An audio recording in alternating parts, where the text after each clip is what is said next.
Greetings, dear ones. I am Cryon of Magnetic Service. There are those who would say that the energy of the channel, that is to say of the entity being channeled, comes in too quickly. They would say that a human has to adjust. It should take more time. And they would point to this and say, this is proof that it's not being done correctly. And what they're seeing is true. There is a paradigm shift that includes your relationship to yourselves, to spirit, to the Creator, to the things of meditation, of healing, of channeling. There is a quickening of spirit. And in the process, these things which often took a long time in the past are taking far less time. You might ask, what kind of preparation does my partner do when he is behind the curtains before he comes out? Would there be an intense time of preparation, of exercise, of mentalness, of focus? And the answer is, his preparation is sitting down. That's all.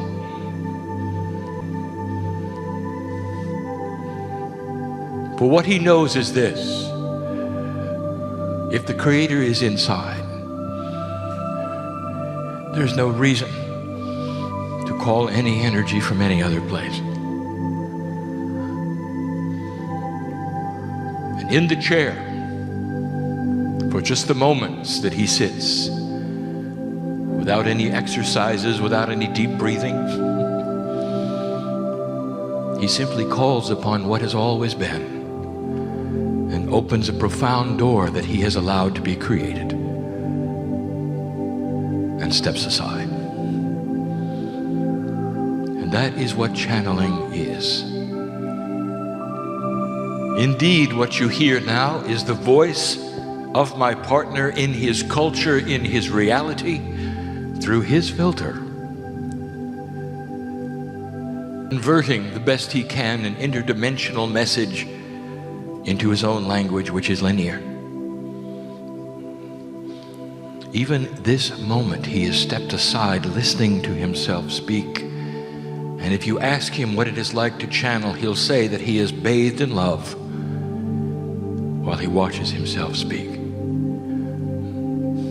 He will tell you other truths, and that is, while he channels, it is not a takeover.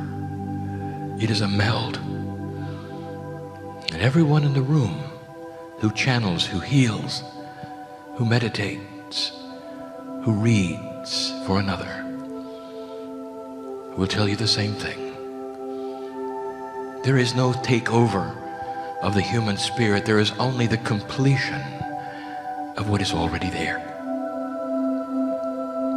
This completion becomes a remembrance, and the energy therefore given is one of allowance.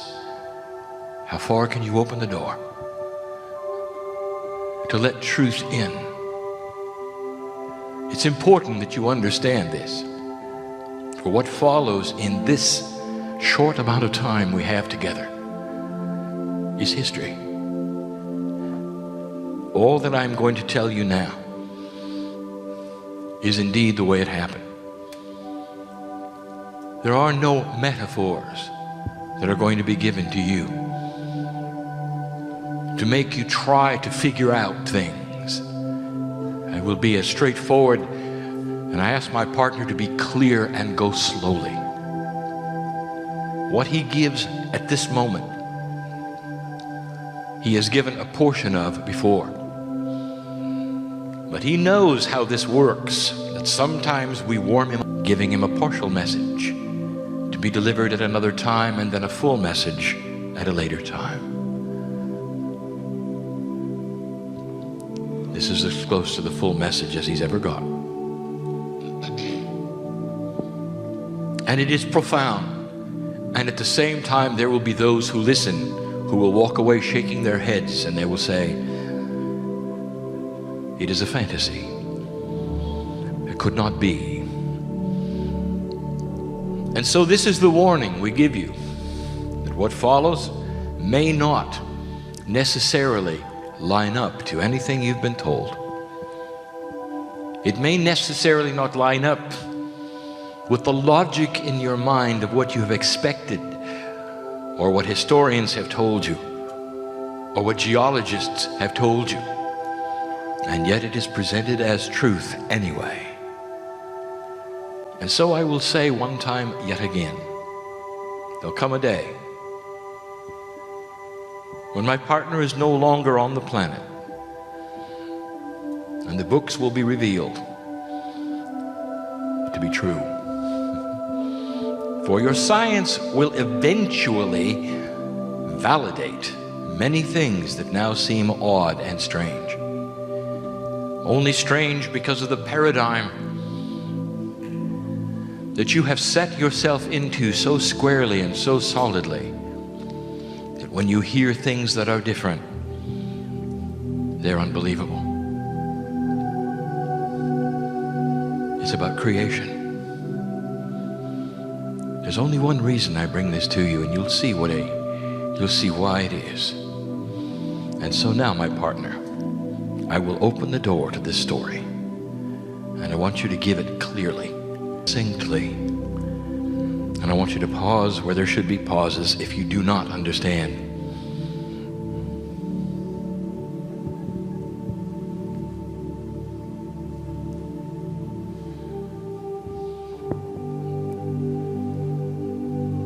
Take a look, if you wish, at the creation stories all over the world. Modern ones, ancient ones, they all have something in common.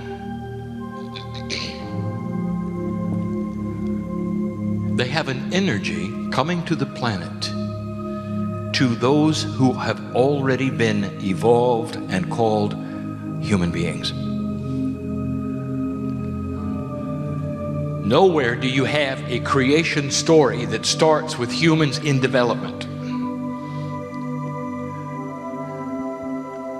They are human beings.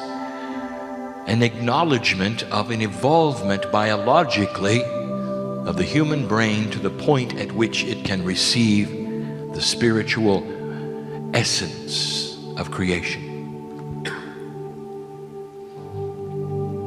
All of the belief systems on the planet will give you their version of this.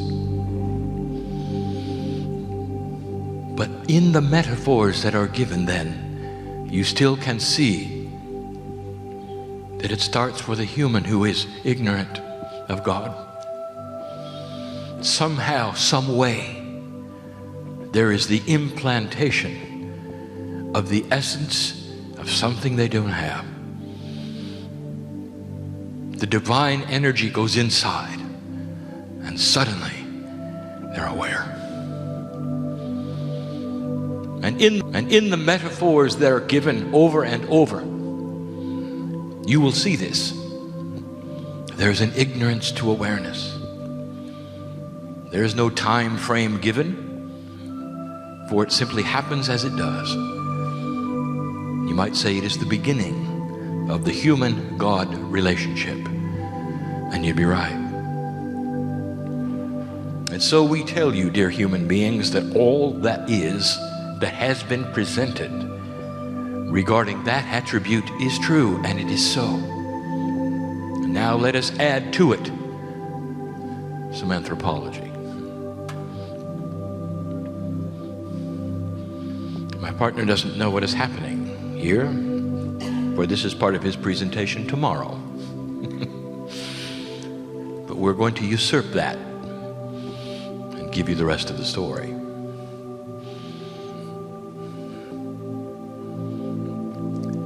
Biological evolution is complete. The way you think it works is the way it works. Over a great deal of time and a period, human beings developed as human beings. Just like all of the other kinds of mammals, they were distinct, individual, and they had variety. There was a time on this planet approximately 100,000 years ago, if you could visit the earth, you would see many kinds of human beings, up to 27 kinds, all over the planet. Not necessarily in one spot would there be the variety of this kind, but there would be 5 kinds here, 4 kinds there, 9 times kinds over there. And this is not unusual, for if you look at the logic of evolution, you will see that it creates variety, and it does so for survival, so that if one kind perished, the other kind would remain. This is nature at its best, and the humans were no exception. And this is not disputed. Even the time frame of this in your science is not disputed. For they will show you the different kinds of human beings that were all around about that time.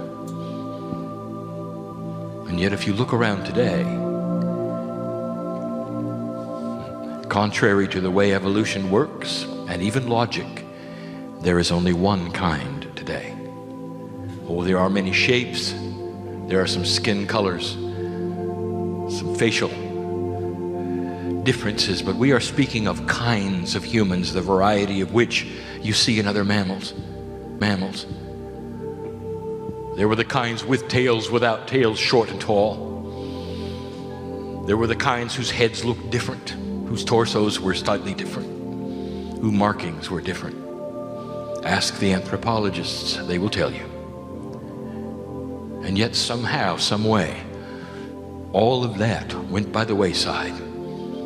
And all over the planet, counterintuitive to all evolutionary forces, only one single kind of human emerged.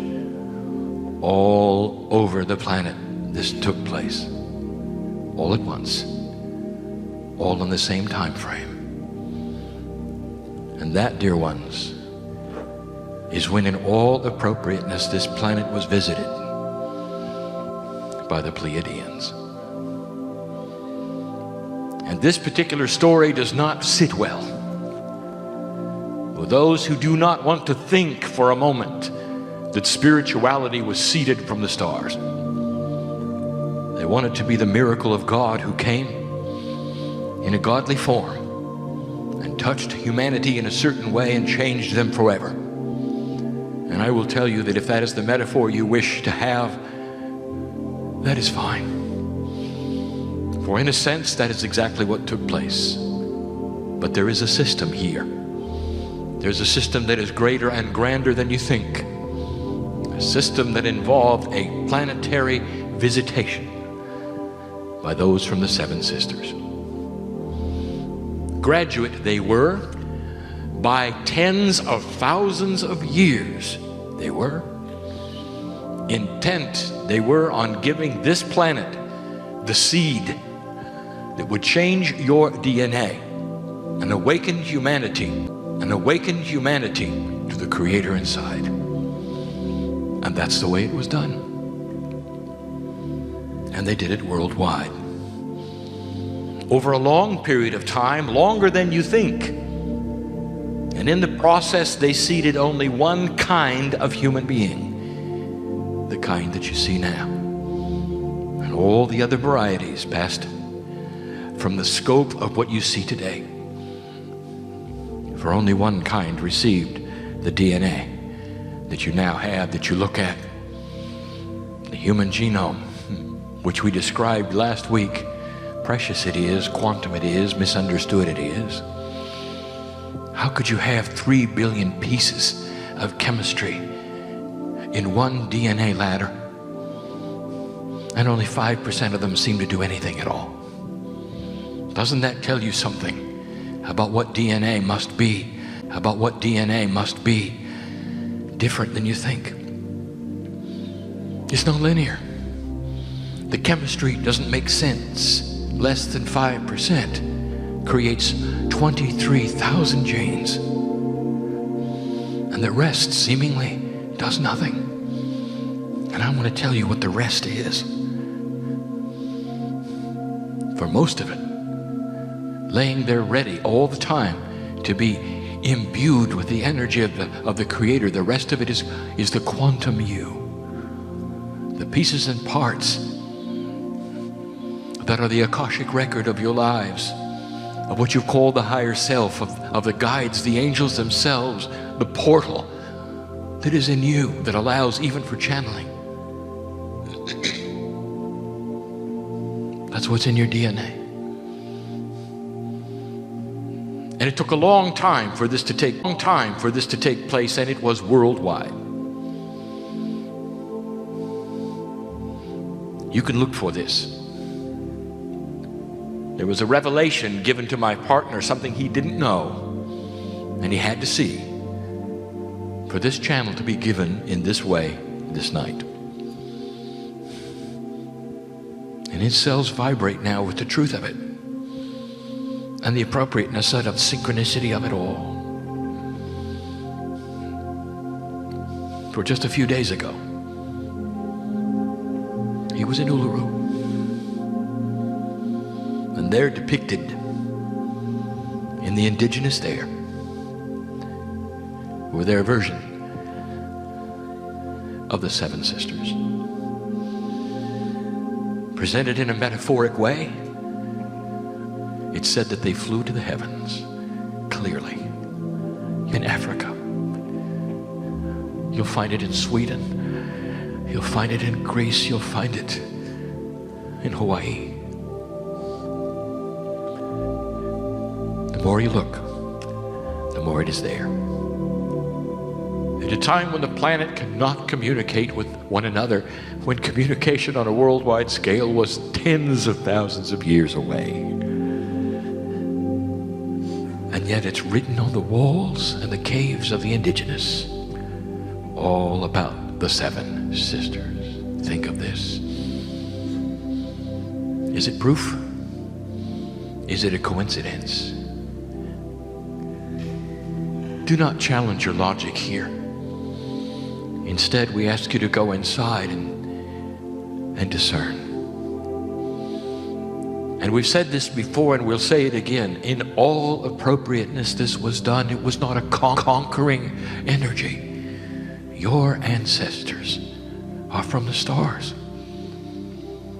Appropriate in love, on purpose. And they're still there. And if there's a policy at all on this free channel, this free planet of choice, we tell you what it is, and that is there is no interference here. There's no interference by angelic forces. There's no interference by those from the stars. You are left alone to vibrate the way you choose, to shift the way you choose, and to vibrate this planet the way you choose. The reason there is so much activity now, the reason I sit before you with this story, is because you have chosen to vibrate higher. And I would like to tell you that there are planets all over this universe who see what you're doing. I'll leave it at that. You think you're alone, you're not.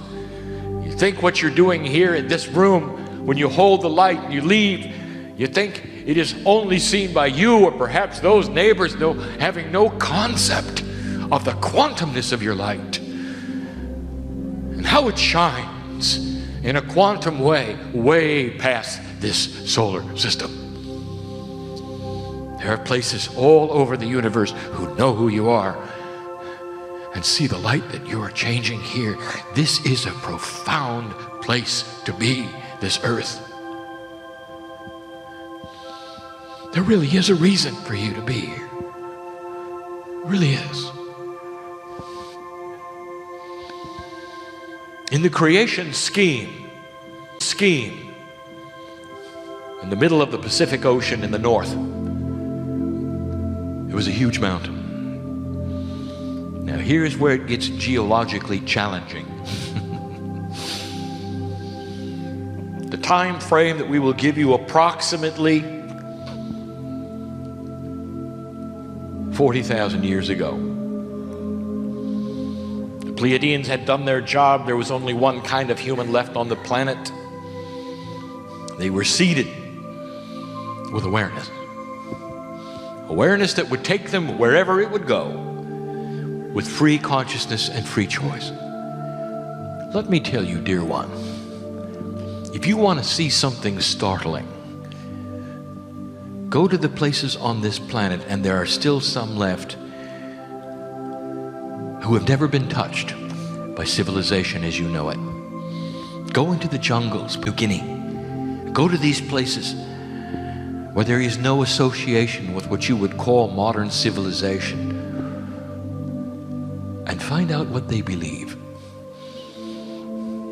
And then sit back and smile, for you'll find it's Metaphysics 101. They believe the Creator inside. They have the metaphors for the creation story.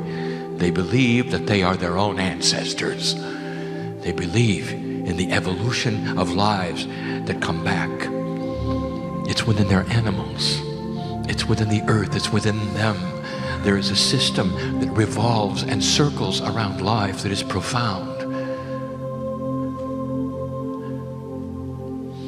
They don't worship anything but their own lineage. It ought to tell you something. Who's modern and who's not? In the middle of the North Pacific, one of the largest mountains on the planet, measured from the bottom to the top, higher than any mountain existing today. It is the mountain you today call the islands of Hawaii. And that is where a community was planted. Far, far away from any influences of any other continent. The Seven Sisters put together Lemuria. The reason we're giving you this information is for you to see how this worked and why. To look at the coincidences that are here and then to apply them to where we sit today. For I know where I am. And we've waited for this message to be given till now. Lemuria was unique. For all the mountain, although the mountain was large, the community was small. And that is to say, that where the Pleiadians seeded all the other parts of the earth, they expanded out many, many languages, many, many tribes, many ideas, but not in Hawaii. They were captured on an island, and a small one at that, really, called Hawaiian Mountain. When you look at even the size of the mountain back then, it didn't compare to any continent. Didn't compare to this one, this island nation I sit in now. Small it was in comparison, but far larger than you see now. Geologically, 40 to 50,000 years ago, the water level of the planet was approximately 120 meters lower than it is now. That exposed a portion of the mountain in a grand way, but that was not why the mountain was high or what existed then. And I will tell you yet again what it was. It's an attribute that you will discover eventually was there. Oddly, this attribute will be proven to geologists as they look at some of the topography on other planets that exist today. There was a hot spot, and there still is. 40,000 years ago is not significant geologically. Not much changes then. And yet there was one, a big one. This hot spot, which is volcanic activity under the mantle of the earth,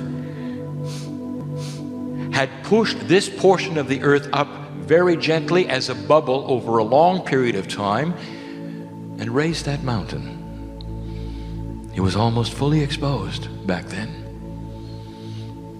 It was the push of the lava underneath the hot spot. Some of it was released through the volcanoes of all of the tops of that mountain, which are today the mountains and the islands of Hawaii. It never blew its top like some kind of mountains, because those volcanic mountains are different. Ask a geologist. They ooze out. Their eruptions are not dramatic. They pour forth in a way that builds new land instead of blowing up. And they begin to do that. Lemuria is the longest single civilization ever existing on the planet, and probably will remain that. Over 10,000 years in existence. They learned to work together. They had government. They even had their version of science. They had temples of rejuvenation. No place on earth had this. For everywhere else it's scattered, but not there. They couldn't go anywhere. One society, one mountain, and the water started rising. The mountain started sinking. The hot spot and the bubble that was there that would have pushed it up started to be released. The lava flowed in other places. The mantle of the earth is that way. Slowly the mountain sank, and the Lemurians became seafaring. And now this, dear ones, is where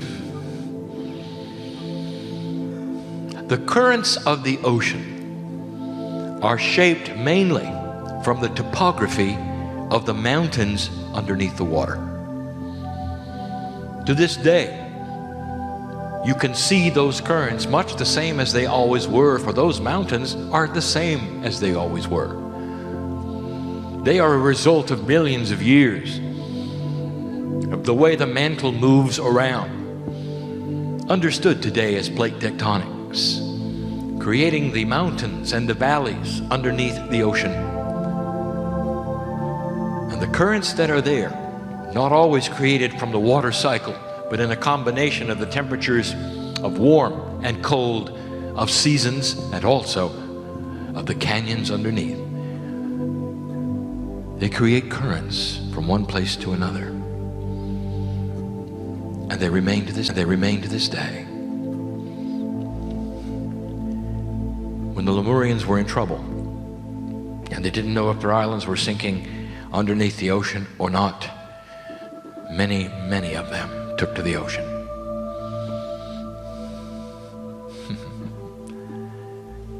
And the currents led them right here. Right here.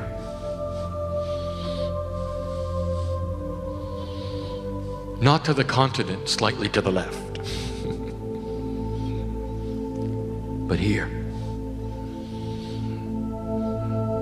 And if you want to take a look at the anthropology, if you want to take a look at those things which would prove this, there was purpose here. Oh, they were not the first to come here. Indeed, you were visited by what you would call the Aborigine, that far away. But it's harder to get here because the currents don't support it. There was never the foothold here that there was in Australia.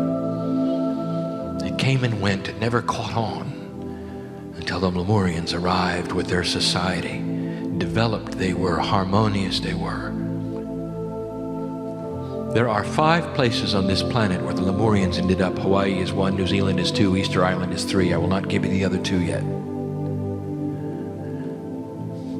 This is a part of Lemuria. And it lasted for thousands of more years, 20,000 more years in this place. And it didn't develop into hundreds and hundreds of tribes and languages. The fragmentation was not nearly as grand or great. And the proof of it, look at the indigenous here, for they are Polynesian. The currents brought them here. Study the currents, you'll see them. They still will. And that is the story we wanted to tell you. Now, how does this story end? There is no ending. There is something different here, and you know it. If you live here, you know it. If you study that which the indigenous of this land would release to you, they'll tell you there's prophecy. They will tell you of a part that New Zealand might play in something far grander than you can think of. That's their prophecy, developed through harmony. For you will note that this group that you call indigenous than some of the others, more ready perhaps to include you as an outsider in the creation story of who they are, where they've been, where they've come from, anointed and blessed and appropriate in every way. And that is who seeded this land. This land has not seen the wars others have. There's a purity here, and there's a freshness here even to this day. There's Lemurian energy here. And you ought to take a moment and celebrate it. Now, why do I bring you this?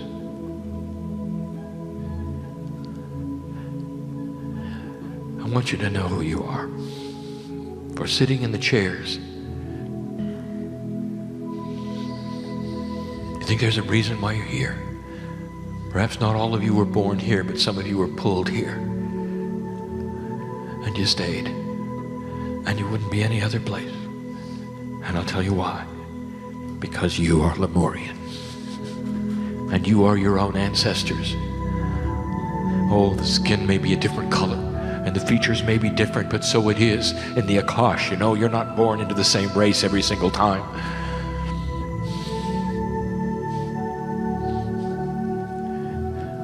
You've always been here. And doesn't it feel like it? When you go and stand on the shore, doesn't it feel like it? Can you remember the journey? No, you can't. But I'll tell you who you are. Lemurian, part of the seeds of the land. Maybe it's time to celebrate it. Profound it is, old soul, that you find yourself in this particular room listening to your own story, knowing that there is purpose behind your life and that you continue to hold the light and the land that you came to. Precious it is, appropriate it is that you would find yourself here yet again. And when there comes a time when you pass to the other side of the veil, I will tell you what you're going to do, because the potentials are there, Lemurian, and you'll say, take me back to New Zealand. And the child would be born yet again to a family of your choice. And here you will be holding the land yet for another generation, because it's what you do. Those who are the oldest of souls will find themselves in a meeting like this, grandly esoteric, perhaps unbelievable, but whose energy is precious, safe, sweet, loving, and accurate. And you can feel it go inside. Challenge yourself. Is it true? Did this happen in this fashion? Could it be that I've always been here? Could it be that I am part of a grander story? Could it be there's something in this place that will happen? There's harmony here. There's sweetness here. It is palatable, and the land speaks of it. And for the rest of you, including my partner, who is not included in this, can you celebrate it as appropriate, as correct? And the answer is yes. And so we are family, are we not? The crying has never been human. I've always been on the other side of the veil. I've always been in support. Helped to set the magnetic grid of the planet, I did. With some of you standing next to me, I did. And I celebrate you. There's a shift happening. We'll talk about that tomorrow night. What are you going to do with this information? What if all you did was to understand, absorb, love yourself a little more for this? What if it made you a little grander? It has been accomplished. Where you will see yourself a little bigger than you did an hour ago. Perhaps you'll consider the possibilities of who you've been, old soul, and what you've done on this planet. And that's why we love you the way we do. There's far more here than meets the eye. Far more.